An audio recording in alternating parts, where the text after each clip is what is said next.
জানো তো, যখন আমরা ছোট ছিলাম প্রতিবাদ করতে জানতাম না। খুব খুব বোকা ছিলাম।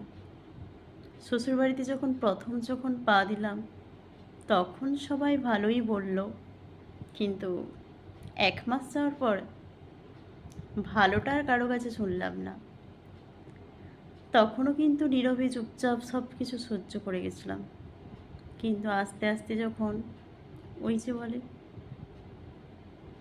চুপ থাকাটাকে না সবাই ভাবে যে ও হচ্ছে বোকা, ওকে যা খুশি করা যায়।